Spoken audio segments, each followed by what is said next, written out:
রুজির মালিক একমাত্র আল্লাহ। এইটা বিশ্বাস করলে ইমানদার। রুজির মালিক আল্লাহ, মানুষের বিশ্বাস বলে দিই কেমন? রুজির মালিক যদি আল্লাহ হয়, মুসলমানের উচিত হবে না সুদ খাওয়া, মুসলমানের উচিত হবে না হারাম জিনিস ভক্ষণ করা, মুসলমানের উচিত হবে না যে আপনি লটারির টিকিট কাটবেন। আপনাকে অনুরোধ করে বলছি, আপনারা বলুন, মুসলমান লটারি কাটে না কাটে না? লটারি বিক্রি করে না করে না? আপনাকে আমি বেলডাঙ্গা হাটে দেখিয়ে দেবো, নোয়াদায় দেখিয়ে দেবো, হরিহরপাড়ায় দেখিয়ে দেবো, আমতলায় দেখিয়ে দেবো, মুসলমান লটারি কাটছে, মুসলমান লটারি বিক্রি করছে। সে জানে হারাম, তারপরেও কাটছে। যেমন আপনাকে বলি, অনেক চুনার মনে মনে হবে লটারি কেন হারাম? মারাত্মক দিক শুনেলেন লটারি হারাম হওয়া। ভাগ্যের মালিককে কথা বলে না? ভাগ্যের মালিক যদি আল্লাহ হয়, আপনি যদি কোনো মুসলমান কোনো জ্যোতিষীকে যদি হাত দেখায়, সঙ্গে সঙ্গে সে বেঈমান হয়ে যাবে, ঈমান চলে যাবে। কেন? যাকে হাত দেখাচ্ছেন ভাগ্যের জন্যে, সে নিজেই জানে না সে কবে মরবে। ছিড়া চটে বসে বহরমপুর রেল স্টেশনে খাগড়া ঘাটে মাদুলি বিক্রি করছে, আংটির পাথর বিক্রি করছে। তার কাছে পাথর কিনছে কে? যে 1 লাখ টাকা ইনকাম করে সে। ভাই আমার হাতটা দেখো, ওরে বাবরে ভাগ্য খারাপ, ওরে বাবরে তোমার প্রমোশন আটকে আছে। বললে কি করে ঠিক হবে? এই আংটির পাথরটা নিয়ে যাও, ভাগ্য ফিরে যাবে। যে লিখছে 1 লাখ টাকা বেতন পায়, যে দিচ্ছে হাওড়া স্টেশনে যে বিক্রি করছে পাথরটা, ছিঁড়া চটের ওপরে বসে আছে। ছিঁড়া চট, যদি একটা আংটি পাথর বিক্রি হয় 50 টাকা, না হলে 60 টাকা লাভ হবে তার বেচে। সে কি খাবে? যে কিনছে সে তার অফিসে গিয়ে কর্মচারীকে বলবে চা নিয়ে আয়, আনছি স্যার, লাঞ্চ হয়েছে খাবারটা নিয়ে এসো, কর্মচারী নিয়ে আসবে। আর যে দিচ্ছে তার ভাগ্যর জন্য আংটিটা, সে ছিঁড়া চটে বসে আছে। একটা পাথর বিক্রি হলে সে কি খেতে পাবে? 3টে পরোটা, আনলিমিটেড তরকারি, একটা ডিম সিদ্ধ, একটা পেঁয়াজ, একটা কাঁচা লঙ্কা, 30 টাকা। এইটা খেতে পাবে। আর আপনি অফিসে বসে ভালো মাল পাবে। ভাগ্যটা কার খারাপ দেখেন? একবারও বলতে পারছে না ভাগ্যের পাথরটা যেটা আমাকে দিচ্ছিস ওটা তোর গলায় বান, কাল থেকে মমতা খালার পাশে থাকবি, তুই কেন ছিঁড়া চটে বসে? এটা বলার লোক নাই। যে লিখছে তার দুর্ভাগ্য, যে লিখছে 50,000 বেতন, যে দিচ্ছে ছিঁড়া চটে বসে আছে। এর থেকে দুর্ভাগ্য আর কিছু হতে পারে? হারাম। লটারির কাগজটার ওপরে আপনি বিশ্বাস করেছেন এইটার দ্বারা আমার ভাগ্য ফিরবে, আমি টাকা পাবো, তোমার ঈমান ধ্বংস হয়ে যাবে লটারির ওপরে বিশ্বাস করে। যারা মনে করছেন টাকায় সুখ আছে, সকালবেলায় একবার কলকাতা চলে যান, বেলডাঙ্গা থেকে ট্রেন ধরে প্রেসিডেন্টি জেলে যান, গিয়ে একবার পার্থবাবুকে জিজ্ঞেস করে আসুন, স্যার টাকায় কত সুখ? উনি বলে দিন। গার্লফ্রেন্ডের ঘর থেকে 250 কোটি টাকা বেরিয়েছে। এখন খাবার হচ্ছে পুরা রুটি আর আলু ভাজি আর ডাল, জেলের কুঠরিতে। আর আল্লাহর কৃপায় আপনি কি মনে করছেন কোটি টাকা আছে সে ভালো মন্দ খায়? আপনাকে কলকাতায় দেখিয়ে দেব, কোটি টাকার মালিক দামি ফ্ল্যাটে বাস করে, রাত 2টোয় বাড়ি ঢুকে মদ খেয়ে, বার থেকে মদের দোকান থেকে, বার থেকে, হোটেল থেকে মদ খেয়ে ঢুকেছে। বিবি শুয়ে আছে কুকুরের সাথে, আর ও এসে শুয়েছে আন্ডার প্যান্ট পরে সোফার উপর। এইটাকে যারা সুখ মনে করে তাদের থেকে দুর্ভাগ্যবান আর কেউ নেই। আর আপনার বাড়ি চাঁদপুরে, আপনি সারাদিন মাঠে কেটেছেন, সন্ধ্যাবেলায় হালাল রুজি ডাল আর আলু দিয়ে বিবির দস্তরখানে এশার নামাজ পড়ে খানা খেয়েছেন, ফজর পর্যন্ত বিবির গলায় হাত রেখে ঘুমিয়েছেন। আল্লাহর কসম করে বলছি, তোমার থেকে দামি সুখী পৃথিবীতে কেউ হতে পারে না। চ্যালেঞ্জ, হালাল রুজি। মুসলমান হারাম হালাল কি বুঝে? বুঝিয়ে দিই। পশ্চিম বাংলার সব থেকে দামি বালির ঘাট আমার বাড়ির কাছে, যার বালির সব থেকে বেশি মূল্য কলকাতার মার্কেটে, ওই ঘাটটা আমার বাড়ির কাছে, সিল্লার ঘাট। প্রত্যেক দিন 5 থেকে 7 হাজার লরি লোড হয় ঘাটে। সব বালিগুলো কলকাতায় যায়। মুসলিমদের ছেলেরা লরি চালায়, বালি লোড করেছে, হাই রোডে উঠলো, দিল্লি রোডে, হোটেলে গিয়ে দাঁড়িয়ে গেল। দিনই শিক্ষার প্রয়োজন বুঝাচ্ছি আমি, যে বায়ানটা করছি, শেষকালে গিয়ে কোথায় ঠেকাবো দেখো। কেন মুসলমানদের দিনই শিক্ষা অর্জন ফরজ, এখানে বুঝতে পারবে। সে মুসলিম হোটেলে গিয়ে দাঁড়িয়েছে, ঢুকেই বললে ভাই 1 বোতল মদ দে। মদ খাওয়া হয়ে গেল। এরপরে বলছে মুরগির মাংস আর রুটি নিয়ে। হোটেলের কর্মচারী বেচারা মুরগির মাংস আর রুটি এনেছে। তখন জিজ্ঞেস করছে মুরগিটা জবাই না কাটা? মার হারাম করকে জুতো করে। যে মদ খেলো তার আর এটা জিজ্ঞেস করে লাভ আছে, কাটা না গোটা? শুনেলেন, পৃথিবীর যতগুলো শেখকে দাওয়াত দিবেন দেন, আর গোটা পৃথিবীর মৌলবীকে আল্লাহর কসম করে বলছি এক কাছে করুন। যদি আপনি হারাম খান, কোরআনে আছে, হাদিসে আছে, দোয়া কবুলিয়াতের জন্য প্রথম শর্ত যেটা রাখা হয়েছে ইসলামে, সেটা হচ্ছে হালাল খাবার, তবে আপনার হবে। সমাজের অবস্থা এত খারাপ, কিয়ামতের আলামত শুনবেন, মারাত্মক আলামত শোনাচ্ছি। যদি আপনার নোয়াদা বাজারে, আমতলা বাজারে একটা গরিবের ছেলে ভিক্ষা করে খায়, 10 টাকা যদি কারো পকেট থেকে চুরি করে, তাকে গাছে বেঁধে পিটায়, এটা চোর। ঠিক বললাম না ভুল বললাম? চুরি করেছে, গাছে বেঁধে পিটায়। আর আমাদের সমাজে যারা কওমের লাখ লাখ টাকা, হাজার হাজার টাকা চুরি করে খাচ্ছে, তাকে আপনি স্টেজে ডেকে মালা পরাচ্ছেন, এটা হচ্ছে সমাজসেবী। এইটা হচ্ছে কিয়ামতের আলামত। চোরকে মালা পরিয়ে সম্মান করা হবে, আর একটা ইয়তীম, একটা মজলুমকে চোর বলে মারা হবে। যে ছেলেটা পেটের দায়ে 10 টাকা চুরি করেছে, তার মজবুরি না দেখে তুমি তাকে হাত চাপ্পড় চালালে, আর যে লোকটা জেনে শুনে তোমার টাকা মেরে নিচ্ছে, চুরি করছে, গরিবের টাকা মেরে খাচ্ছে, হক মেরে খাচ্ছে, তাকে তুমি স্টেজে ডেকে মালা পরাচ্ছ, এর থেকে বড় কিয়ামতের আলামত আর কিছু না। আমার ভাই, মুসলিমরা বুঝেনি। আপনি যদি সকালবেলায় উঠে বহরমপুরে যান, কোন হোটেলে যদি খেতে যান, আপনাকে জিজ্ঞেস করতে হবে না, হবে না, দাদা মুরগিটা জবাই না কাটা? কথা বলেন, জবাই না কাটা? আমি একবার কলকাতা থেকে দিনের বেলায় প্রোগ্রাম সেরে, আমার মুর্শিদাবাদ বেলডাঙ্গায় প্রোগ্রাম ছিল, আমি আসছি হাই রোডে 34 নম্বরে আসছি। জায়গাটা হবে আপনার বেথুয়া নহরীর আগে। আমাকে একজনরা বললে দেখা করবো, এই জায়গায় আপনি দাঁড়ান, ভালো চা হয়, চা খেয়ে যাবেন। আমি দাঁড়ালাম, তারা দাওয়াত দিল, লেখালো। তো চায়ের দোকানে ঢুকলাম, তো বললে হুজুর পকোড়া পকোড়া এটা ওটা খান। আমি বললাম আগে জিজ্ঞেস করো জবাই কি নাই। তারা বললে না, আমাদের জবাই নাই, সব ঝটকা।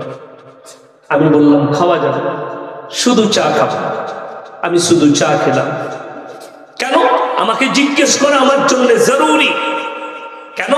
শর্ত হচ্ছে আমার জন্য হালাল খাবার, হারাম নয়। চলুন, সকালবেলায় উঠে আপনি আপনার মার্কেটে গেলেন, ইয়াসিন ভাই এসেছিল, বলে গেছে যে জবাই করা মাংস খাবি। দোকানে গিয়ে বলছেন ভাই জবাই করা মাংস দে, কিনছেন জবাই করা মাংস, কিন্তু টাকাটা আবার সুদের টাকা, সেই একই মানবেন। কথাটা বুঝাতে পারলাম? মুসলমান কেন এটা?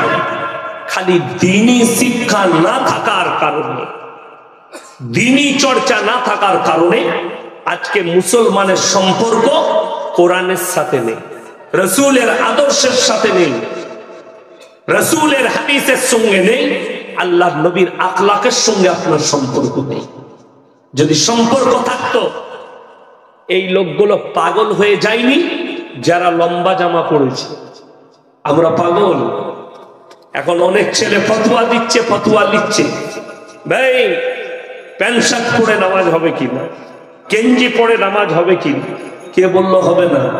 নামাজ হবে, কিন্তু বেঈমান কাফেররা যে মেহনত করেছে সেই মেহনতে কখনো কখনো তোমার নামাজটা হারামও হতে পারে। কেন?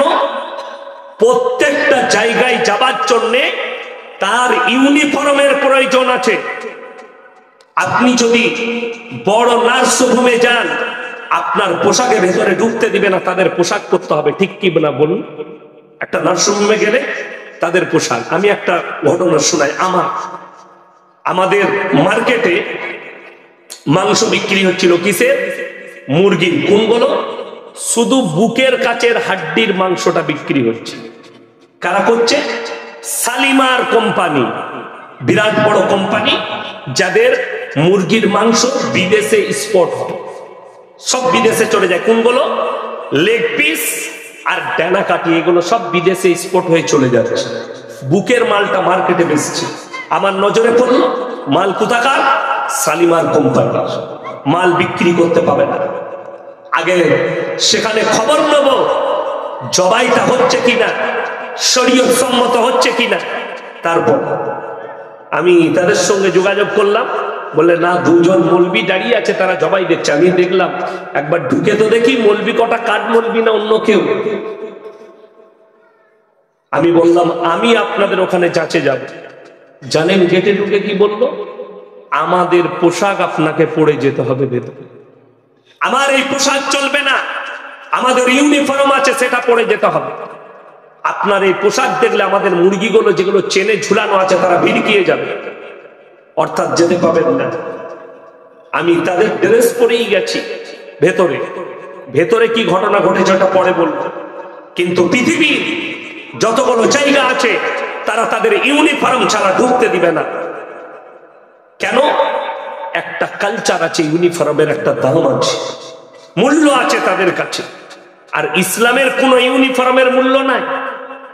বলে দিই, গত বছরে মুম্বাই যাচ্ছি, কলকাতা এয়ারপোর্টে দাঁড়িয়ে আছি, বোর্ডিং পাস করাচ্ছি। তো আমার জলসা শেষ হয়ে গেলে আমি 1 মাস 10 দিন 15 দিনের জন্য মুম্বাই গুজরাট চলে যাই, ওখানে কিছু প্রোগ্রাম সারি। আমি অন টাইমে প্রোগ্রামগুলো নিই, শুধুমাত্র বোম্বাই আর গুজরাটের প্রোগ্রাম করি, হায়দ্রাবাদের প্রোগ্রাম করি। তো আমি বোর্ডিং পাস করাচ্ছি, লম্বা লাইন। আমার সামনে যে ছেলেটা দাঁড়িয়ে আছে, যুবক ছেলে, সে এমন একটা প্যান্ট পরে আছে মনে হচ্ছে যেন খুলে পড়ে যাবে। তাকে আমি বললাম, ভাইয়া থোড়া উপর করো না তো পিছে সব গড়বড় হয়ে যায়, मैं खड़ा हूं। तो से बोले हजरत ये डिजाइन है। मैंने साला ऐसा भी डिजाइन का पैंट निकाल चुका है। আমি চিন্তা করলাম, এরপর বলুন, তার প্যান্টটা মনে হচ্ছে পড়ে যাবে, সে একটা গেঞ্জি পরে আছে ওপরে। এই ছেলেটা যদি নামাজে দাঁড়ায়, এই যখন সিজদায় যাবে, পেছনে যারা থাকবে তারা আলী বাবার গুফা দেখতে পাবে না? পাবে না। নামাজ আর ঠিক থাকবে? হারাম। আর ইমানদারির সঙ্গে বলুন, এই যে পাঞ্জাবি কটা পড়ে আছে মানুষগুলো, এই পাঞ্জাবির দ্বারা পাছা বেরোবে, শরীরের অংশ বেরোবে? বেরোবে না। নাম্বার 2, বুখারী শরীফের হাদিস, টাকনুর ওপরে পুরুষ মানুষকে কাপড় পরতে হবে। বেঈমান কাফেররা তাদের মেহনতে কামিয়াব, আমরা আমাদের মেহনতে ফেলুয়া। তার কারণ কি? তারা মেহনত করলে, এদের রাসূল হাদিস বর্ণনা করেছে টাকনুর ওপরে কাপড় পরতে। যতগুলো প্যান্ট তৈরি করবি সব টাকনুর নিচে কর। এখন তো অনেক ছেলে মসজিদে ঢুকলে প্যান্টটা গুটি দিয়ে ঢুকে নামাজ পড়ছে। ঠিক বললাম না ভুল বললাম? তাকে জিজ্ঞেস করুন, যদি কোন পৃথিবীর মৌলবি ফতোয়া দিতে পারে যে খালি নামাজের সময় টাকনুর উপরে কাপড় থাকলেই হবে, বাকি টাইম নিচে থাকলে হবে, আমি চ্যালেঞ্জ দিলাম, জীবনে আর সমাজের বুকে বক্তব্য দেবো না কোন মৌলবি যদি অ্যাকসেপ্ট করে আমার এই চ্যালেঞ্জ।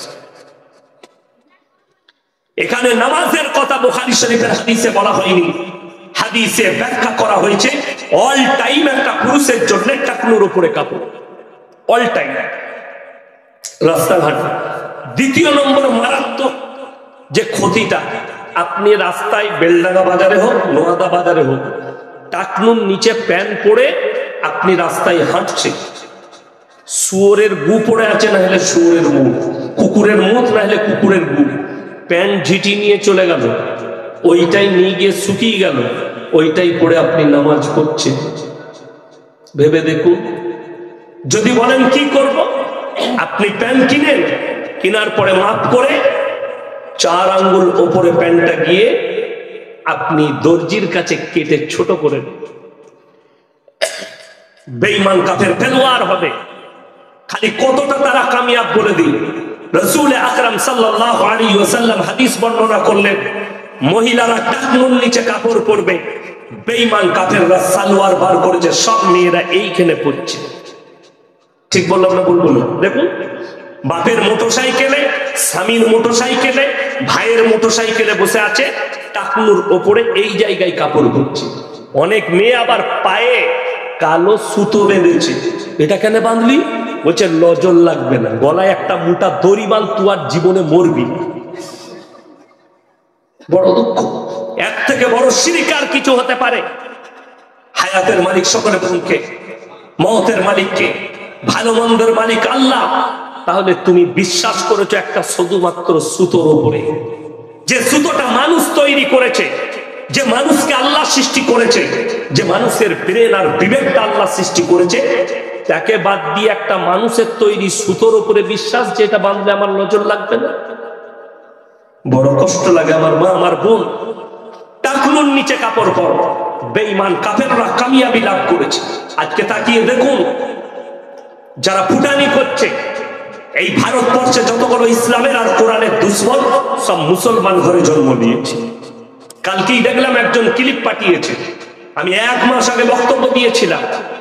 কলকাতার একটা উকিল আছে, বিজেপির পাট্টা পড়ে আছে গলায়, তার নাম হচ্ছে নাজিয়া ইলাই খান। আমি দেখলাম আমাকে গালি দিয়েছে, আমাকে বলছে আমি 1 চাপ্পর মারবো এই মলি সাহেবকে। আমি বললাম, তুমি আমাকে চাপ্পর মারবি? তুই নিজে পড়ে যাবি। কথা বুঝতে পেরেছেন? আমার ওজন আর তার ওজন, আর তুমি হচ্ছে দেহ ব্যবসায়ী। আল্লাহ নবী সাল্লাল্লাহু আলাইহি সাল্লামকে যারা গালি দেয়, তারা কখনো বৈধ সন্তান হতে পারে না, অবৈধ সন্তান। আবার বলছি আমি, আর আমি চ্যালেঞ্জ ছুড়লাম এই হারামের औलाद नजिया इलाई खान, अगर हिम्मत है तो मेरा साथ एक मर्तबा बैठ के दिखा, इंशाअल्लाह मैं प्रूफ कर दूंगा तुम मुसलमान है नहीं। हाथे लेके रेखेছে টাট্টু করে, আমি মুসলমান।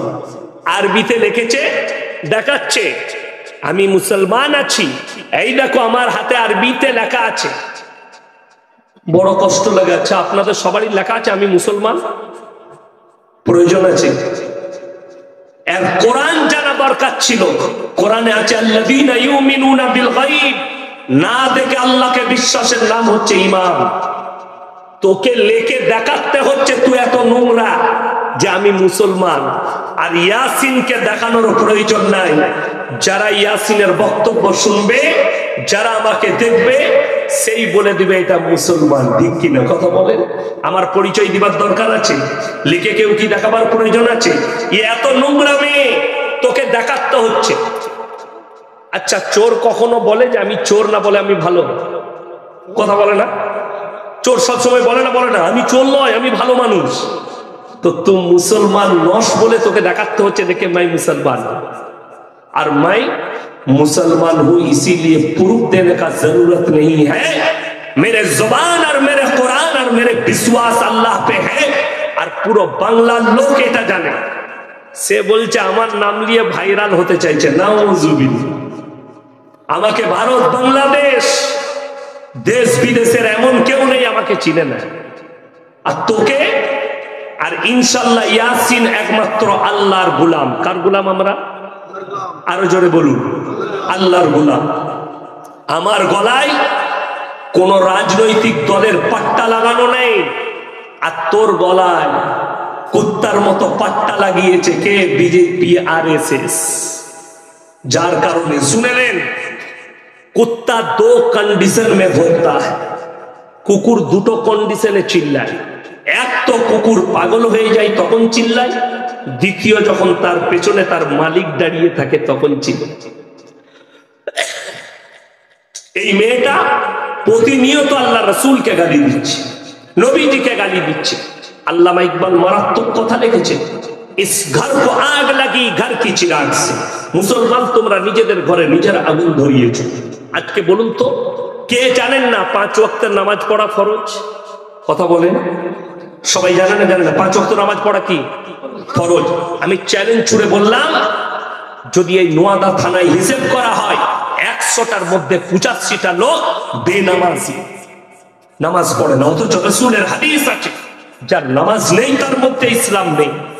আপনি টুইটারটা খুলেন, মোবাইলটা খুলেন, ফেসবুক আর টুইটারে ভর্তি হয়ে গেছে 6ই ডিসেম্বর বাবরি মসজিদকে শহীদ করা হয়েছে। পোস্ট করছে, আমরা এই বেদনা কোনোদিন ভুলবো না। যে পোস্ট করছে সে কাঁদছে বাবরি মসজিদের জন্য, তার মসজিদ কাঁদছে তার জন্য সে জীবনে মসজিদে নামাজ পড়তে যায়। এটা কত দুঃখের বিষয়। আরে আমি একটা জলসাই বলেছি, বাবরি মসজিদ ভেঙে চলে গেছে, আল্লাহর যদি ইচ্ছা থাকে বাবার হাম তেরে মসজিদ মে ফির সে আজাদ দেंगे ইনশাআল্লাহ। এটা যদি আল্লাহর ইচ্ছা থাকে, ফের আজান হবে না? হবে না বাবরি মসজিদে? আল্লাহ চাইলে হবে, আল্লাহ চাইলে হবে। কে? আমি আপনি চাইলে হবে না। কে চাইলে? আল্লাহ চাইলে হবে। আল্লাহ যদি না চাই হবে না। এইটার উপরে বিশ্বাস রাখতে হবে, আল্লাহর উপরে। আজকে মুসলমান, দুঃখের বিষয়, আপনি 5 ওয়াক্তের নামাজ পড়েন না, মুসলমান বলে দাবি করেন। আপনার মসজিদ কাঁদে, আপনি মানুষকে মুসলমান বলে দাবি করেন। আপনার পরিবারে নামাজ নেই, আপনার ফ্যামিলিতে নামাজ নেই, আপনার সন্তানরা বড় হয়ে গেছে, সন্তানরা বালিগ হয়ে গেছে, বিয়ের বয়স হয়ে গেল, তাকে একবারও নামাজের জন্য দাওয়াত দিতে পারোনি। আমাদের সমাজের লোক 3টে কোয়ালিটির নামাজি আছে। কটা বললাম বাবা? 3টে। একটা হচ্ছে 5 ওয়াক্তের নামাজি, একটা হচ্ছে জুম্মার নামাজি, আর একটা হচ্ছে ঈদ আর বকরা ঈদের নামাজ। ঈদের দিনে লাফাই কারা বেশি? ওই মাল কটাই লাফায়। যারা জীবনে নামাজ পড়ে না তারা পেছনের কাতারে দাঁড়াবে, লাফালাফি বেশি করবে। আমি যেখানে নামাজ পড়াই 15টা গ্রাম পড়ে, একজন নামাজে দাঁড়ানোর আগে এসে আমার কানে কানে বলছে, হুজুর একটা কথা ছিল। কি হয়েছে? বলছে একটু নিয়তটা বলবেন। আমি বললাম সানাটা জানো? আত্মায়াত জানি না, দরুদ শরীফ জানি না, দোয়া মাসুরা জানি না। মানে তুই এমনি খালি মাথা ঠোক, তোর এমনিও হবে না। কি বলবেন তাকে? এ কিচ্ছু জানে না, খালি বলছে নিয়তটা বলে দাও, নিয়ত নিয়ে মারামারি করবে। না বুঝবি, এইটা হচ্ছে মুসলমানের হাল। আপনি চান কোন গ্রামে মাইয়াত হলে দুঃখ লাগবে, যারা 5 ওয়াক্তের নামাজি, জোহরের পরে জানাজার নামাজ হবে, তারা মসজিদের ভেতরে নামাজ পড়ছে, অথচ কিছু লোক আছে তারা উজু করে দাঁড়িয়ে আছে শুধুমাত্র জানাজা পড়তে। ঠিক বললাম না ভুল বললাম? অথচ কত দুঃখ লাগে। কেউ যদি জানাজার নামাজ ছেড়ে দেয় গুনাহ হবে? কোন মৌলবি যদি বলে গুনাহ হবে, তার ইলমিয়াত নাই। কিন্তু কেউ যদি দাঁড়িয়ে থেকে উজু করে জেনে শুনে যদি ফরজ নামাজ ছাড়ে, গুনাহে কবিরা, বড় গুনাহ।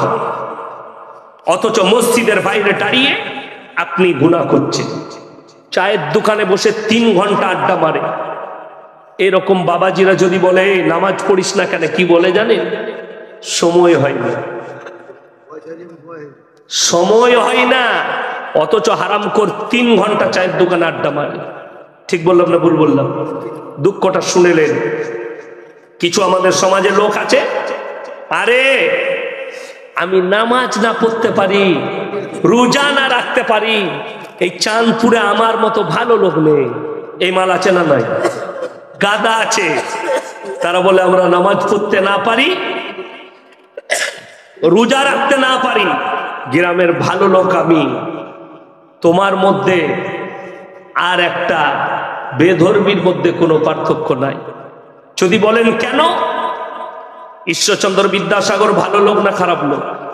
ভালো লোক, কবিগুরু রবীন্দ্রনাথ ঠাকুর ভালো লোক, স্বামী বিবেকানন্দ ভালো লোক, বঙ্কিমচন্দ্র ভালো লোক, শরৎচন্দ্র ভালো লোক, কিন্তু কালমা না পড়ার কারণে তারা যে ভালো কাজ করেছে তার বদলা আল্লাহ দিবেন না? অবশ্যই দিবেন।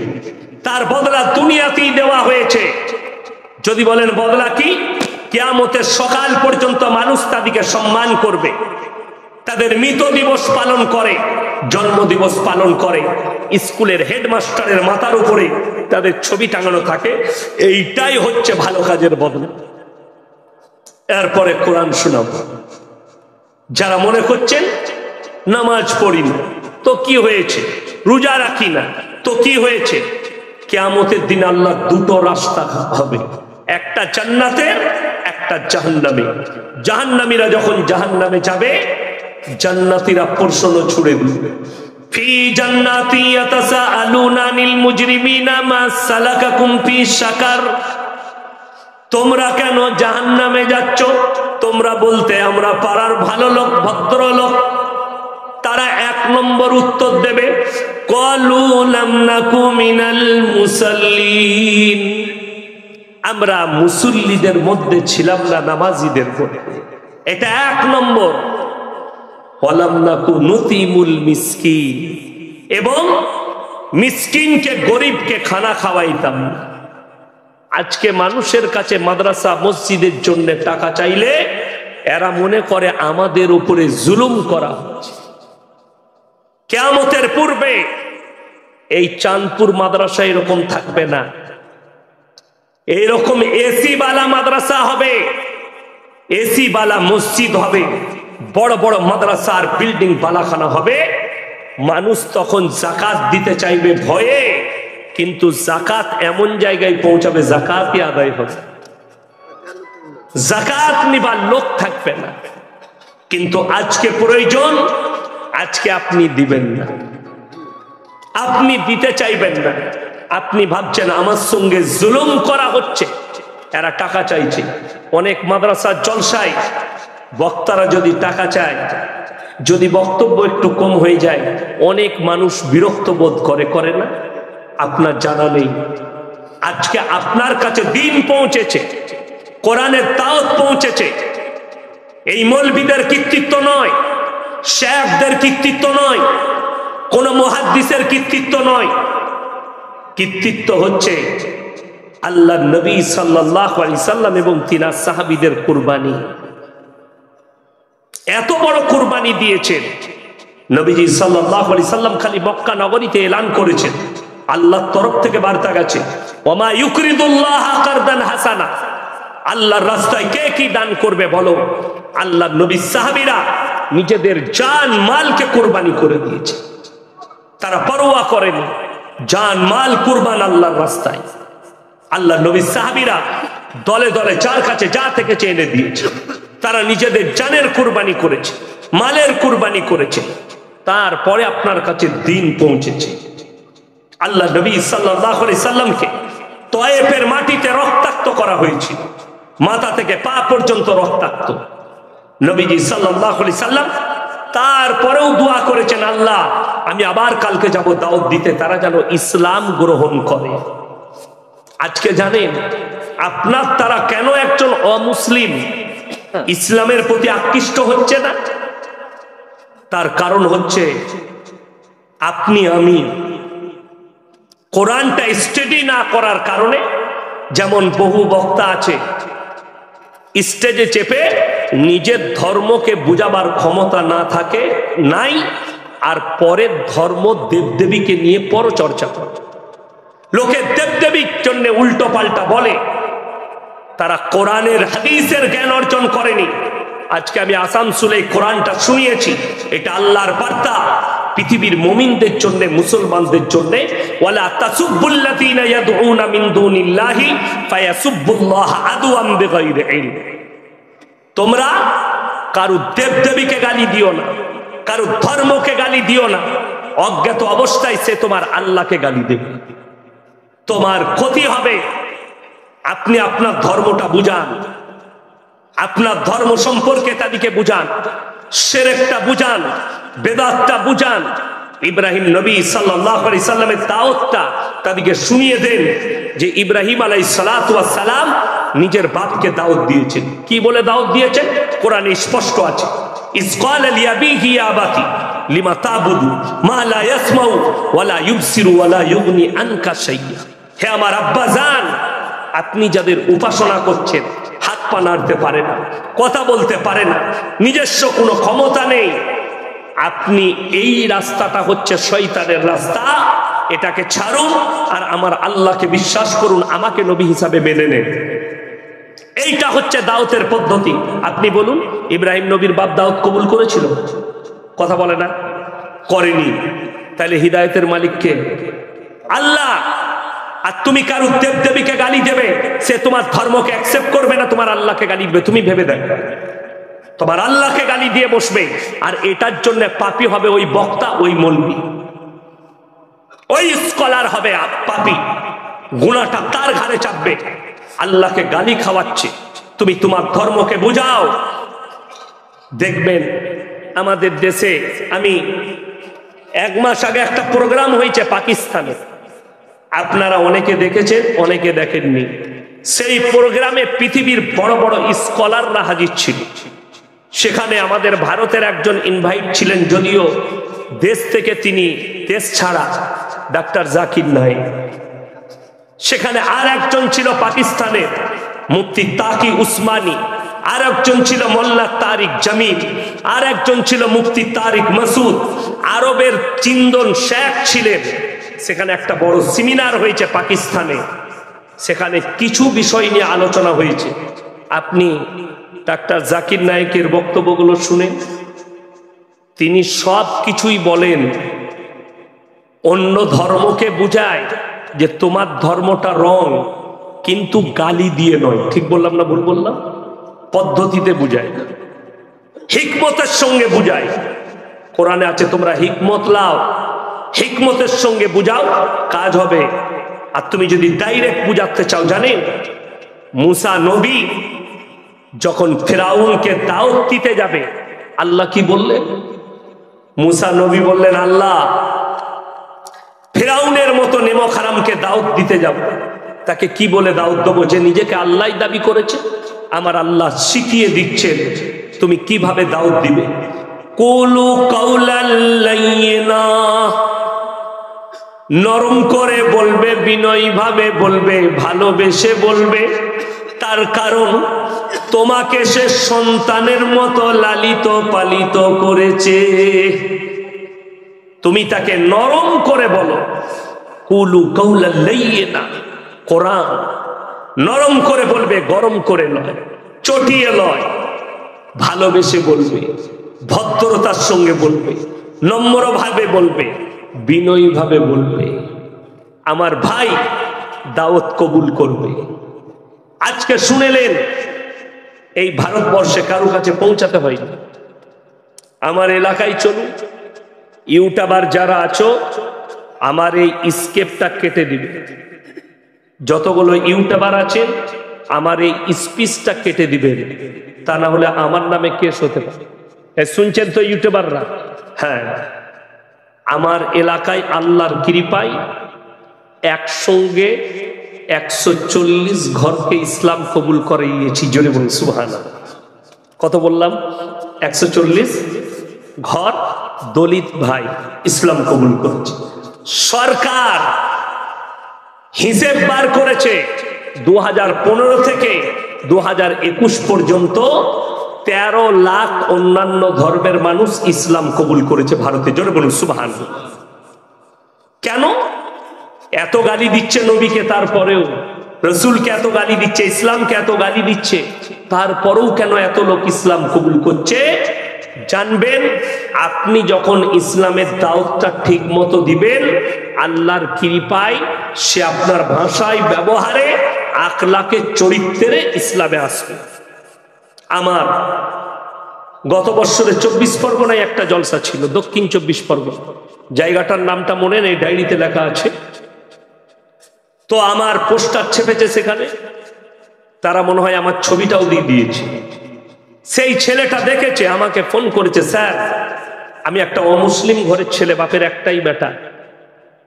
আমি কলকাতায় অমুক ইউনিভার্সিটিতে পড়াশোনা করি। আমি ইসলাম কবুল করেছি, 5 বছর ধরে আপনার বক্তব্য শুনি। জোরে বলুন সুবহানাল্লাহ। আমাকে বললে আপনার সঙ্গে আমি দেখা করতে চাই, ওই জায়গায় কি দেখা করা যাবে? বলে অবশ্যই দেখা করি। বলে আমি নামাজও পড়ি, তারাবিও পড়ি, আমি রোজাও রাখি, কিন্তু আমার পরিবার এখনো জানে না। আমি বলে এসো। আমি যখন খানা খাচ্ছি সেই পরিস্থিতিতে ফোন করলো, স্যার আমি ঢুকে গেছি। আমি আমার ম্যানেজারকে বললাম ডেকে নিয়ে এসো। আমি একা, আমার ড্রাইভার ম্যানেজার আছে, তাকে বস করালাম, খাও। দিয়ে খেতে বসলো। মাছ আছে, মাংস আছে, মুরগির মাংস আছে, গরুর মাংস আছে, বিভিন্ন আইটেম আছে। তো আমি বললাম তুমি তোমার পছন্দ মতো খাও।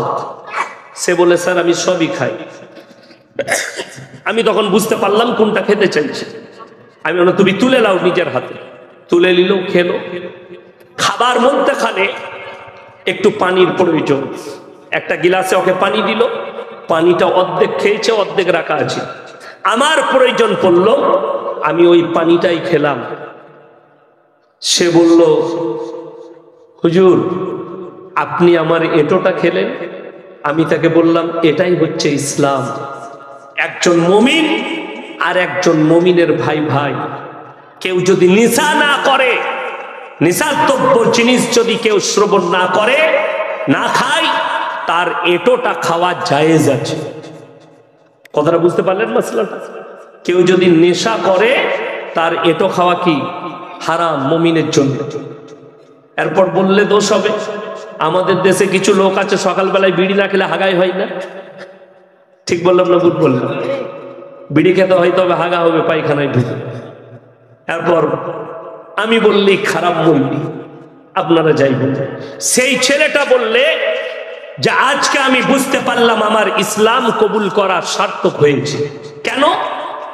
যে আপনাদের আলেমদের আখলাক যদি এত সুন্দর হয়, বিশ্ব নবী মুহাম্মদ সাল্লাল্লাহু আলাইহি সাল্লামের আখলাক আরো কত সুন্দর ছিল। জোরে বলুন সুবহানাল্লাহ। ওই জন্য আপনার ব্যবহারে, আপনার আখলাকে, আপনার চরিত্রে, আপনার দাওয়াতে সে ফিরে আসবে। আজকে বাংলাদেশে যেটা হচ্ছে, মারাত্মক অপরাধ হচ্ছে। যদি কোনো সংখ্যালঘু কোনো জায়গায় থাকে, তাতে আপনার গ্রামে থাক, কেউ যদি মজলুম হয়, তার উপরে যদি কেউ জুলুম করে, আমার আল্লাহ বরদাস্ত করবে। এটা প্রত্যেকটা মুসলমানের জানা দরকার। কোরআনে আছে কেউ যদি একটা মানুষকে অন্যায়ভাবে হত্যা করে, সে গোটা মানব সমাজকে হত্যা করলো, মানব জাতিকে হত্যা করলো। কেউ যদি একটা মানুষকে কোনো জায়গা থেকে বাঁচিয়ে দিল, তো গোটা মানব জাতিকে সে বাঁচিয়ে দিল। এটা ইসলাম। এই ভারতে আমরা সংখ্যালঘু, ভারতের হিন্দু ভাই যারা আছেন, সনাতনী ভাই আছে, তাদের উচিত আপনাদের কাছ থেকে যেন কোনো সংখ্যালঘু ভাই অত্যাচারিত না।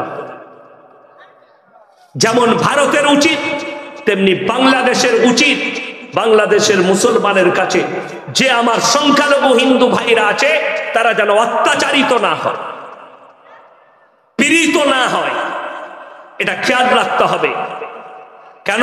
রাসূল সাল্লাল্লাহু আলাইহি সাল্লামের হাদিস, তোমরা দেখো না তোমার বাড়ির পাশে কে বসবাস করছে, সে দলিত হোক, আদিবাসী হোক, হিন্দু হোক, খ্রিস্টান হোক, সে যদি খেতে না পায়, ক্ষুধার্ত হয়, তাকে খাবার দাও। বস্ত্রহীন হলে বস্ত্র দাও, বিপদে পড়লে তার পাশে দাঁড়াও। এটাই হচ্ছে রাসূল সাল্লাল্লাহু আলাইহি সাল্লামের আদর্শ। তোমরা দেখো না কোন জাতের, সে বিপদে পড়েছে, পাশে দাঁড়াও।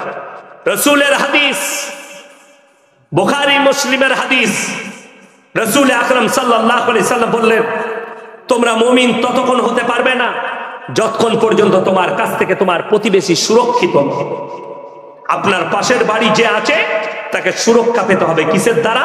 আপনার ব্যবহার, আপনার আখলাক, আপনার ভাষা, আপনার চরিত্র, আপনার মিলামিশা, আপনার উঠা বসাই যেন সে সেফটি পায়। আল্লাহ নবী সাল্লাল্লাহু আলাইহি সাল্লাম সাহাবীদেরকে বললেন, তোমরা যারা বাড়ি তৈরি করছো, তোমার বাড়ির দেওয়ালটা এতটা উঁচু করো না যে তোমার পাশের গরিবের গরিবিটা না দেখতে পায়। নবীজি এত সুন্দর আদর্শ দিয়েছে। আমার আব্বাজি শোনায়, মাঝে মাঝে বলেন, আমি যখন এই গ্রামে ইমামতি করতাম, আমার আব্বাজি যখন ইমামতি করতেন, ওখানে 4,500 বসতি এখন আছে গ্রামটায়, সব মুসলিম। ঐতিহ্য কি জানেন? আপনাদেরকে মুর্শিদাবাদে দেখিয়ে দেবো। একটা গ্রামে 500 ঘর বাস করে, 5টা মসজিদ আছে। ঠিক বললাম না ভুল বললাম? 5টা মসজিদ। ওর সঙ্গে আর মিল নাই, ওর সঙ্গে আর মিল নেই। ও আর মসজিদে যায় না, ও আর মসজিদে যায় না। আমার গ্রামে আসুন, আমার মাদ্রাসায় আসুন। আমার 4,500 বসতিতে একটাই সমাজ, একটাই মসজিদ, কোন পাড়ায় ওয়াক্তিয়া মসজিদ না। আল্লাহর কৃপা, সব এক জায়গায় নামাজ পড়ে। আপনাকে বলি, আপনার দ্বারা কেউ যেন কষ্ট না পায়, আপনার দ্বারা কেউ যেন ব্যথিত না হয়। আমার আব্বাজি শোনাই যে আমার এমনও মুসল্লি ছিল, মুক্তাদি ছিল, ফজরের নামাজ পড়ে গরিবদের চুলাগুলোয় পা ভরে দেখতো আগুন আছে কিনা। তখন খড়ে রান্না হতো না, হতো না? খড়ে চুলায় পা ভরে দেখতেন। যদি দেখতো এক চুলোতে আগুন নেই, বুঝতে পারতো রাত্রিতে আর বাড়িতে খাওয়া দাওয়া হয়নি, রান্না হয়নি। তাড়াতাড়ি গিয়ে বাড়ি থেকে রেশন গুলো নিয়ে এসে তার দরজায় নামিয়ে দিত। সে যেন ঘুমিয়ে উঠে বুঝতেও পারতো না যে এই মালগুলো আমার বাড়িতে চাল ডাল ইত্যাদি কে নামিয়ে দিয়ে। এইটা ছিল আখলাক। আর এখন যা যুগ এসছে, ঘুরিয়ে পেলে নিয়ে পালিয়ে যাবে। ঠিক বললাম না ভুল বললাম? তা না হলে মসজিদ থেকে কখনো জুতো চুরি হয়? জুম্মার দিনে নতুন জুতো এসছে, ছিঁড়া চপ্পল পরে, আর বাড়ি ফিরছে নতুন জুতো পরে। যদি ধরা পড়ে যায়, বুঝতে পারিনি গো, এটা তোমার। হ্যাঁ, তুই ছিঁড়া পড়ে এসছিস আর নতুন গুলো পায়ে ঢুকলো আর বুঝতে পারলি না যে মালগুলো নতুন? মিথ্যা কথা, চোর। এইটা হচ্ছে কিয়ামতের আলামত। হে আমার যুবক যুবতী যারা আছেন, শুনে যান। আমার বাবাজিরা আছেন স্টেজে, আল্লাহ ইনাদের হায়াতে বরকত দেখ। আপনাদের জানা নেই, কিয়ামতের পূর্বে গোটা পৃথিবীতে হারাম আওলাদে ভরে যায়। বেঈমান কাফের আর ইহুদি নাসারাদের মেহনত এইটাই যে জানো গোটা পৃথিবীতে হারাম আওলাদে ভরে যায়। এরা যেন এইটাই বিশ্বাসী হয়।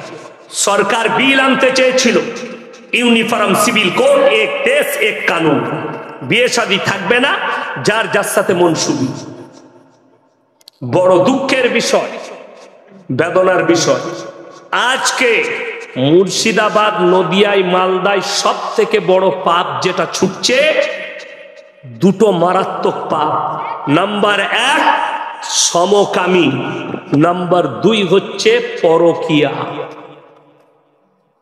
স্বামী নেই, স্বামী সৌদিতে থাকে, বিবি পরকিয়ায় লিপ্ত হয়ে আছে।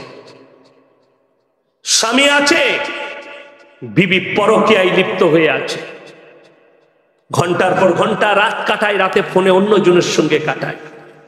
আপনার জানা আছে, কোরআনে আছে, ওয়ালা তাকরাবুজ জিনা ইন্নাহু কানা ফাহিশা ওয়া সা সাবিলা। সূরা বনী ইসরাঈল 15 পারা।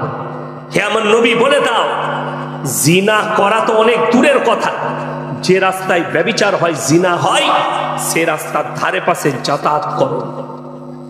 আজকে এই পাপ ছুটে এলো কার কাছ থেকে? বেঈমান কাফিরের কাছ থেকে। ঠান্ডা মাথায় আমাদের যুবক দিকে জিনা করাচ্ছে। ইনারা আমার বাপের বয়সী লোক। আপনারা জিজ্ঞেস করুন, ইনাদের বয়স যখন 10-12 বছর ছিল, এরা প্রেম শব্দটাই জানতো। ঠিক বললাম? প্রেম শব্দ জানতো না। 12 বছর বয়স, 13 বছর বয়স, 15 বছর বয়স, বাপ বলেছে আয়, কি গো? বলে তোর বিয়ে দেব, ধরে বস করিয়ে বিয়ে পড়িয়ে দিচ্ছি। ঠিক বলেছি না?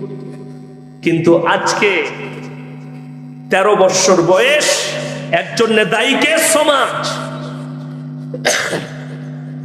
আমি রাত্রে শুয়ে আছি 3 মাস আগে, জলসা নেই, মাদ্রাসা থেকে অফিসে কাজ সেরে রাত্রি 11টায় বাড়ি গেছি। শুয়ে আছি, রাত্রি 2টো বাজছে। আমার দরজায় আওয়াজ দিল গেটে, কে? অমুক ব্যক্তি হুজুর, খুলুন। কি ব্যাপার? একবার যেতে হবে। কোথায়? মাদ্রাসায় চলবে। কেন? প্রবলেম হয়েছে। 13 বৎসরের মেয়ে 8-এ পড়ে, এখন ঝোঁক ধরেছে নানির কাছে, নানার কাছে আমাকে একটা মোবাইল কিনে দিতে হবে। নানি ভালোবেসে গ্রুপ লোন নিয়ে একটা মোবাইল কিনে দিয়েছে ধার দেনা করে, সুদের উপরে টাকা দিয়ে। 13 বৎসরের মেয়ে মোবাইলের দ্বারা প্রেম করে পালিয়ে গেছে কোথায়? মুর্শিদাবাদ। আমি আর থানার নাম করব, আপনার যোগাযোগ থাকলে বলে দেন। আমি আমার থানায় ফোন করলাম, তিনারা বললেন বাড়ি যেখানে সেই থানায় ফোন করতে হবে। আমি মুর্শিদাবাদের একজন বিজ্ঞ মানুষ, আমার বন্ধু মানুষ, ফোন করলাম, ওপর লেভেলের নেতা, এই জায়গায় ঘটনা ঘটেছে, আপনি একটু ফোনে বলে দেন। যাই হোক, প্রশাসন মারাত্মক কাজ করেছে। মেয়েটাকে ধরে গাড়িতে ভরে মেয়ে পুলিশ দ্বারা তার বাড়িতে পৌঁছেছে, তার এলাকার থানায়। এর জন্য পাপী হচ্ছে এর মা বাপ এবং এর নানা আর নানি। মেয়েটা অপরাধী, বেঈমান কাফেররা যেটা চেয়েছে তারা কামিয়াবি হয়েছে। হারাম আওলাদ করে কিভাবে প্রমোট পাবে বলে দিই। এই মাসটার নাম ডিসেম্বর মাস। আজকে কত তারিখ? 8 তারিখ। 25শে ডিসেম্বর। হ্যাঁ ঠিকই বলেছো, 12টা পেরিয়েছে মানে 9। তোমারটাই ঠিক আছে আমার ভাই। 25শে ডিসেম্বর মুসলমানদের ছেলেরা পালন করে। 1 জানুয়ারি আপনাকে দেখিয়ে দেবো আপনার নোয়াদা থানায় কতগুলো মুসলিম যুবক তারা বক্স বাজিয়ে ফিস্টি করছে আর তার মা বাবা তাদেরকে পয়সা দিচ্ছে। আপনারা বলুন তো, ঈদের নামাজ পড়েন না পড়েন না? পড়েন। খ্রিস্টানরা নিশ্চয়ই আসে বহরমপুর থেকে ঈদের নামাজ পড়তে নোয়াদায় আসে। তুমি দাওয়াত দিতে গেলে তোমার মুখে পিশাব করবে তারা। তুমি যদি বলো কোরবানিতে এসো, তুমি যদি বলো ঈদের নামাজে এসো, তোমার মুখে পিশাব করবে তারা। এত বড় কথা বললো, কিন্তু তুমি মুসলমান, তুমি বলছো সম্প্রীতি রাখতে চাই, তাই এদের খ্রিস্টানদের আখলাক গুলো আমরা মেনে চলব। হাইরে মুসলমান, কোরআন সূরা ফাতিহা মানেটা খুললে হবে না, তাফসীর খুলতে হবে, ব্যাখ্যা বিশ্লেষণে যেতে হবে। গায়রিল মাগসুবি আলাইহিম ওয়ালাদ দাল্লিন। মাগসুব মানে ইহুদি, দাল্লিন মানে নাসারা। এই দুটো দলই পদভ্রষ্ট, আর এদের যারা অনুসারী হবে তারাও পদভ্রষ্ট হবে। ঠান্ডা মাথায় তারা চালাচ্ছে যে এরা জানো। দেখুন আমাদের যারা স্কুল পড়ুয়া আছে ছেলে মেয়ে, আমি বাবা মাকে অনুরোধ করে যাচ্ছি, যারা আমার বয়ান শুনছেন, যারা মোবাইলে শুনবেন, আমাদের যুবকরা পালন করছে ইহুদিদের আখলাক, কিভাবে জিনায় লিপ্ত হচ্ছে। তারা নাম দিয়েছে 14ই ফেব্রুয়ারি ভ্যালেন্টাইন ডে, কাজ কিন্তু হচ্ছে জিনা করা। তারা নাম দিয়েছে চকলেট ডে, কাজ হচ্ছে জিনা করা। তারা নাম দিয়েছে রোজ ডে, কাজ হচ্ছে জিনা করা। তারা নাম দিয়েছে কিস ডে, কাজ হচ্ছে জিনা করা। এগুলো ঠান্ডা মাথায় জিনা করানো হচ্ছে, অথচ এতেই আমাদের যুবক যুবতীরা ঢুকে যাচ্ছে। আপনাদের মুর্শিদাবাদে অনেক জায়গায় আছে, আমি নাম করব না জায়গা, তাইলে কালকে ফেসবুকে আমি গাল খাবো। এমনি আমি গাল খাওয়াবো, লোকে গালি দেয়, বড় দুঃখ লাগে। এই মাসটা পৌষ মাস ঢুকেছে, ঢুকেনি অঘ্রাণ মাস না? আজকে কত অঘ্রাণ? 22। আচ্ছা 22 তারিখ পৌষ মাস আসবে, মাঘ মাসের 1 তারিখ। মাঘ মাসের কত বললাম? 1 তারিখ। কোথাকার কোন ভণ্ড একজন কাজী সাহেব ছিল, পীর সাহেব, এই 1 তারিখটা হচ্ছে কিছু মানুষের ওরস। মুর্শিদাবাদ, বর্ধমান, নদিয়া, বীরভূম, বাঁকুড়া, পুরুলিয়া, এই পৌষ মাসের মাঘ মাসের 1 তারিখে কারা গোসল করে? সংক্রান্তি পালন হয়। এক অমুসলিম ভাইদের একটা পরব আছে, সেটাকে মকর সংক্রান্তি বলে। আপনারা জানেন এই দিনে আমি আমার বর্তমান জেলায় আপনাকে প্রমাণ দেব, বানানো গল্প নয়। মুসলিমদের মেয়েরা সকালবেলায় মাথা ধুচ্ছে, গোসল করছে। বলে কেন? কাজী সাহেবের ওরস। মাথা ধুয়ে দিলে এরপরে পিঠে করবে, হালুয়া রুটি করবে। কালকে আমাকে একজন বক্তব্য পাঠাইছে মুর্শিদাবাদের এক ভণ্ড, জিলাপি হুজুরের। তিনি উদ্দেশ্য করে বলেছে আমাকে, যে এদের তকদিরে হালুয়া রুটি নাই। কে বললে আমরা হালুয়া রুটি খাই না? আমরা হালুয়া রুটি খাই না? খাই, কিন্তু হালুয়া রুটিটা পরব হিসাবে খাই না, খাবার হিসাবে খাই। যেমন দেখলাম আপনাদের এই ইসলামপুরে একটা জামদানি না আমদানি আছে, নাম জামদানি না আমদানি আমি জানি না, আজকে দেখলাম আমার লেগে বলেছে, আমি একটা জলসাই বলেছি, আজকে আবার বলে যাচ্ছি যে কোরআনে আছে ইন্নামা হাররামা আলাইকুমুল মাইতাতা ওয়াদ-দামা ওয়া লাহমাল খিনজির ওয়া মা উহিল্লা বিহি লিগাইরিল্লাহ। প্রবাহিত রক্ত, মরা জন্তুর মাংস, শুয়োরের মাংস, আল্লাহ ব্যতীত অপরের নামে উৎসর্গিত জিনিস তোমাদের জন্য হারাম করা হবে। আল্লাহ ব্যতীত অপরের নামে। আচ্ছা বলুন, কেউ যদি ঠাকুরের নামে প্রসাদ দেয় সেটা খাওয়া যাবে মুসলমানের জন্য? কেন যাবে না? আচ্ছা, যদি গোমূত্র থাকে, ওপরের মালগুলো ফেলে দিলে তো তলার গুলো খাওয়া যাবে, তাই না? প্রবলেম এইটা নয়, গোমূত্রটা প্রবলেম নয়। আমি জানিও না গোমূত্র দেয় কিনা, আমার জানা নাই ওই ধর্ম সম্পর্কে, কিন্তু প্রবলেমটা হচ্ছে আল্লাহ ব্যতীত অপরের নামে উৎসর্গ করার কারণ। এটা হচ্ছে কোরআন। নো গোবর নো মুখ, এটা কোরআনে নেই, এর সাথে কোনো সম্পর্ক নেই। কোরআনে যেটা আল্লাহ নিষেধ করেছেন, আল্লাহ ব্যতীত ঠাকুরের নামে, গাছের নামে, পীরের নামে, ঢিপির নামে, যে কোনো ব্যক্তির নামে যদি উৎসর্গ করা হয় আল্লাহ হারাম বলবে। কোরআনের আয়াত যদি কারো কাছে মানে থাকে, মোবাইলে মানে কোরআন থাকে, খুলেন সূরা বাকারা। চলুন এর পরের আয়াতটা, ফামানিতুররা গায়রা বাগিন ওয়ালা আদিন ফালা ইসমা আলাই ইন্নাল্লাহা গফুরুর রহিম। বাগিউ শব্দের অর্থ হচ্ছে ক্ষতিগ্রস্ত। একটু পানি ঢালেন,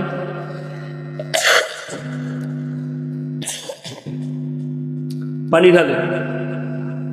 হ্যাঁ, বাগিউ শব্দের অর্থ হচ্ছে ক্ষতিগ্রস্ত। বলে দিই, এমন কোন জায়গায় পৌঁছে গেছেন, ধরেলেন আফ্রিকার জঙ্গলে পৌঁছেছে, ওইটা খুলতে হবে। আপনি দেখুন, ছেড়ে দেন, ছেড়ে দেন, আপনি ছেড়ে দেন। হ্যাঁ, এই ওপরটা খুলো। হ্যাঁ, নেই, বাস এই কাপে দেন, কাপে একটু দেন।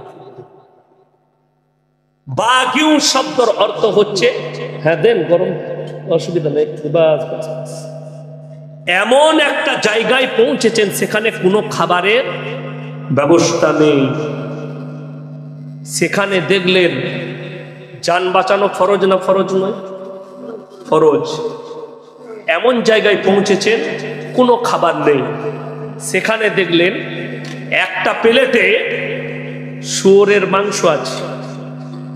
মুফাসসিরিনরা, বেশিরভাগ মুফাসসিরিনরা মতামত দিয়েছেন একটা প্লেটে শুয়োরের মাংস আর একটা প্লেটে মাজারের পড়া মান্নত করা মুরগির মাংস। মাজারের মান্নত করা মুরগির মাংস,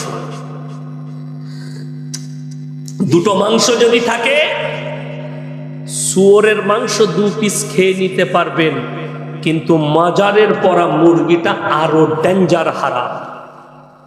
কথাটা বুঝতে পেরেছেন? তার কারণ কি? আল্লাহ ব্যতীত ওটা অপরের নামে উৎসর্গ করা হয়েছে। এই জামদানি বলছে না আমদানি বলছে, আমরা তো বিসমিল্লাহ পড়ে, বর্ধমানের বক্তা বলছে শুয়োরের মাংস খাওয়া যাবে। আরে মূর্খ, জান বাঁচানো ফরজে বলেছি, আর তুমি বলছে আমরা বিসমিল্লাহ বলে জবাই করি। মাজারে পীরের নামে, গাছের নামে, ঢিপির নামে, আল্লাহ ব্যতীত অপরের নামে যদি কোনো পশুকে উৎসর্গ করা হয়, পশু পক্ষীকে 1000 বার বিসমিল্লাহ বলে জবাই করলেও সেটা বৈধ হবে না। চলুন, এ বলছে যে আমরা মাজারে মুরগি তো দিই, কিন্তু বিসমিল্লাহ আল্লাহু আকবার বলেই তো জবাই করি। দেখুন, করে না করে না, বিসমিল্লাহ বলেই জবাই করে। বলছে মাজারে আমরা ওটা নিয়ে গিয়ে আল্লাহর নামে জবাই করি। আপনাদের বাড়িতে কুটুম আসে না আসে না? আসে। মুরগিটা কোথায় জবাই করেন? কবরস্থানে নিয়ে গিয়ে না বাড়িতে? বাড়িতে করেন। তো আমার বাড়িতে আজকে বললে একটু মুরগি জবাই করে দাও, আমি মাদ্রাসা থেকে এসে একটা মুরগি জবাই করে দাও, বাড়িতেই করলাম, কবরে নিয়ে যাওয়ার প্রয়োজন পড়ে। যদি মুরগিটা আল্লাহর নামে জবাই হয় তাহলে মাজারে নিয়ে যাওয়ার কি প্রয়োজন আছে? দ্বিতীয় নম্বর, এখানে হাজী সাহেব কে আছে? হজ করেছেন? করেছেন? মাশাআল্লাহ, আলহামদুলিল্লাহ, আল্লাহ আপনার হায়াতে বরকত দেখ, বলুন আমিন। মক্কা থেকে মদিনা 470 কিলোমিটার রাস্তা। কত বললাম? 470, তাই না? 70। কটা মাজার দেখে এলে? একটা আছে না? আমি ওইটা বলেছি, নবীর সঙ্গে পৃথিবীর কারোর তুলনা হবে না। নবীজি সবসময় মাথায় রাখবেন, আল্লাহর নবীর কবর জিয়ারত করা ওয়াজিব একটা হাজির জন্য। কিন্তু দুঃখ লাগে, মক্কা থেকে মদিনা 470 কিলোমিটার রাস্তা, একটাও মাজার নেই। আপনারা বলুন, হযরতে আবু বকর সিদ্দিক রাদিয়াল্লাহু তাআলা আনহু থেকে দামি ওলি কেউ হতে পারে না, তার মাজার নাই। দামি দামি সাহাবীদের যারা ইসলামের জন্য জান কুরবান করেছে, কারো মাজার নাই। আমার বাড়ি থেকে আপনার এখানে 160 কিলোমিটার রাস্তা পলাশী হয়ে 160,000-এর বেশি মাজার আছে। ঠিক বললাম না? ভুল বললাম? এই ভারতে যদি 1 লাখ মাজার থাকে, মাথায় রাখবেন 95 থেকে 98 হাজার মাজারে মাল নাই, ফাঁকা। কথাটা কি বললাম বুঝে এসছে? আমার আব্বাজির বয়স হচ্ছে 80 বছর। কত বললাম? 80। আমার আব্বাজি যদি এখন আমাকে বলে, বাপ ইয়াসিন আমার বয়স হয়েছে, আমি মারা গেলে আমার কবরটা নদীর মধ্যেখানে দিবি, দেয়া যাবে? আমাকে ভাবতে হবে, কোরআনে একটা ভাষা আছে কাদের জন্য? এই বয়স্ক বাবাজিদের জন্যে, যে মানুষ বয়স হয়ে গেলে, বৃদ্ধকালে গেলে, খেয়ে বলে খাই নাই, শুয়ে বলি সাই। খাবে আবার বলবে কই আমি তো খাইনি, একদম বাচ্চা ছেলের মতো হয়ে যাবে। এটা কোরআন। তো আমাকে বুঝতে হবে আমার আব্বাজি ভুল বকছে। অবাক লাগে, হাজী আলী বাবার মাজারটা পানির মধ্যখানে, কে দিল? কোন গণ্ড মূর্খ দিল? খোঁজ নিয়ে দেখুন, সেখানে মালই না, ফাঁকা, বাজার চলছে। এইভাবে হাজার মানুষ শিরকে ডুবে আছে, বেদাতে ডুবে আছে। হাজী সাহেবরা দেখে এসছেন,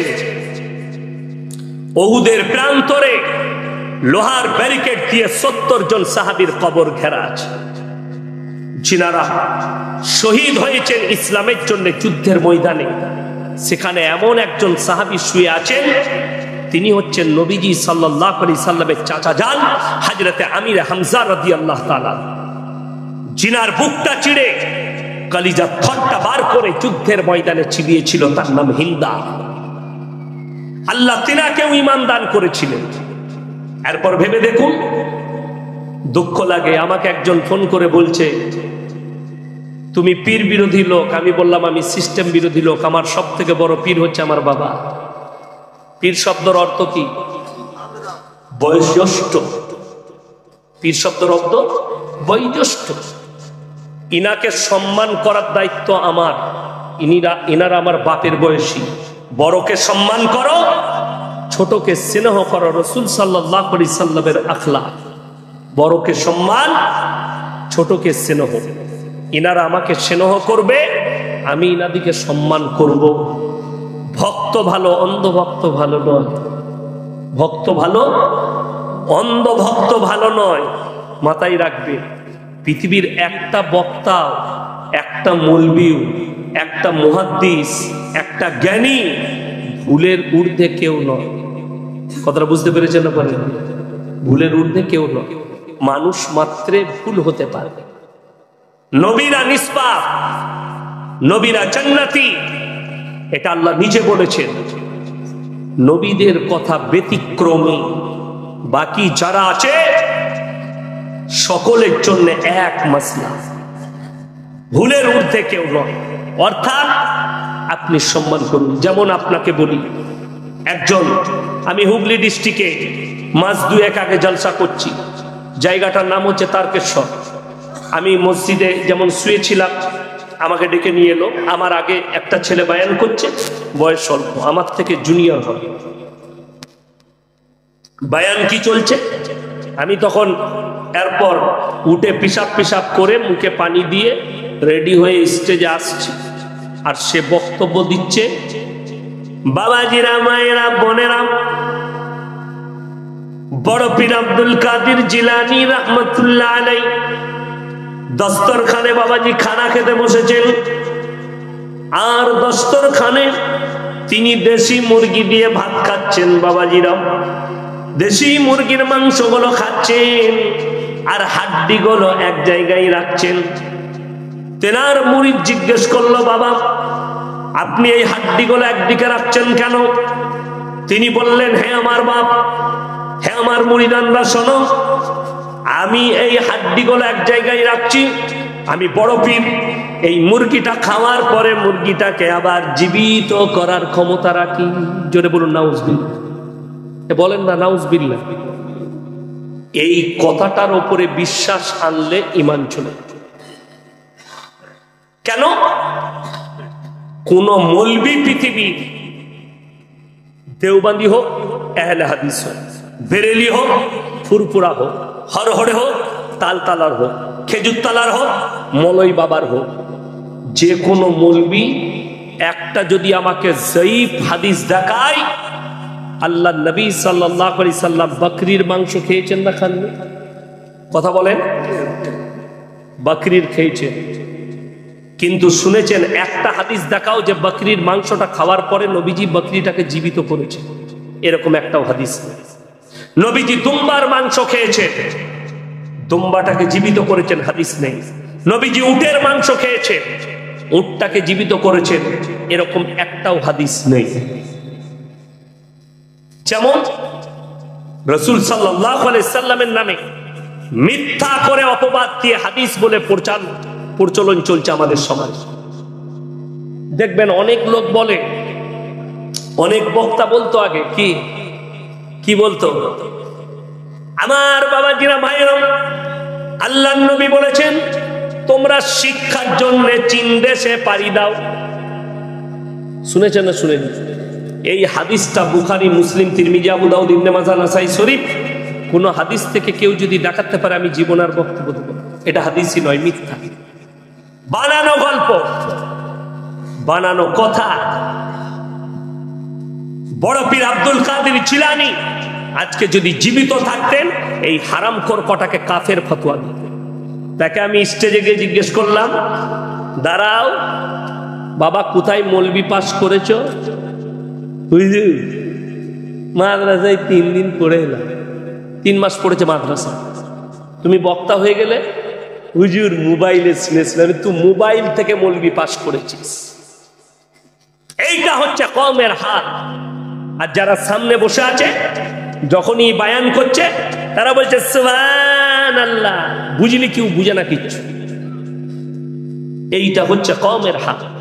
তাকে জিজ্ঞেস করলো না, হাদিসের ইবারত পড়ছে ভুল, কোরআন পড়ছে ভুল, কোরআন শুদ্ধ নেই, একটা আয়াত শুদ্ধ পড়ার ক্ষমতা নেই, মানুষ তাকে স্টেজে বস করিয়েছে আর সুবহানাল্লাহ বলছে, সে একটা গল্প বলে চলে যাচ্ছে, কোরআন হাদিস শুনাই।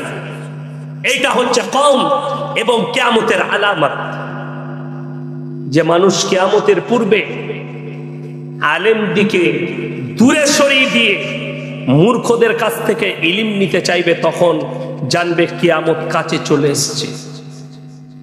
আল্লাহ হেফাজত করুক। বেঈমান কাফেররা তো সুযোগ পেয়েছে, ওই জন্য আপনার মাথায় চাপিয়ে দিয়েছে, যাতে বেঈমান কাফেররা চেয়েছে যে মুসলমান এমন একটা পর্যায়ে পৌঁছে যাক যেন তাদের ঈমান নষ্ট হয়ে যায়। ওই জন্য বহু কিছু এই মোবাইলে দেখে আপনি আমল করবেন না, মাদ্রাসায় এসে কোরআন হাদিসে যাচাই করবেন। আমি কিছুদিন আগে দেখছিলাম, মোবাইল একজন দিয়েছে, আল্লাহর নবী বলেছেন বিবিকে ভালোবাসো, আলহামদুলিল্লাহ, বিবির কপালে চুম্বন দাও, বিবির কাজের সঙ্গে হাত লাগাও।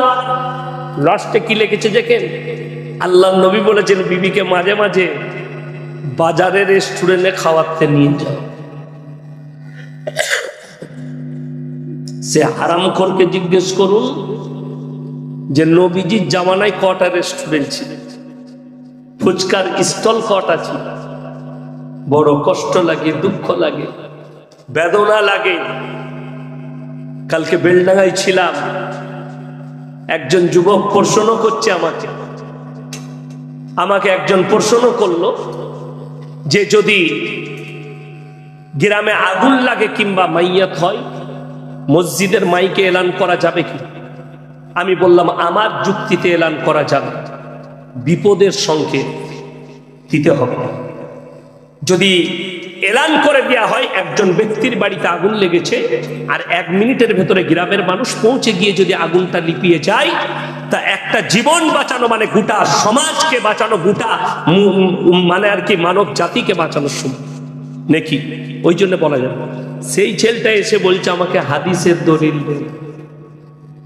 আমি তাকে বললাম কিয়ামতের সকাল পর্যন্ত তুমি তোমার 14 পুরুষ মৌলবীকে চ্যালেঞ্জ রইল, আপনারা বলুন মোষের মাংস খাওয়া হালাল না হারাম? কথা বলে না হালাল। কোন মৌলবী যদি আমাকে স্টেজে এখন একটা হাদিস দেখাতে পারে যে নবীজি কিংবা তিনার কোন সাহাবী মোষের মাংস খেয়েছে, একটা হাদিস দেখাতে পারে, আমি আর জীবনে সমাজের বুকে বক্তব্য দেব।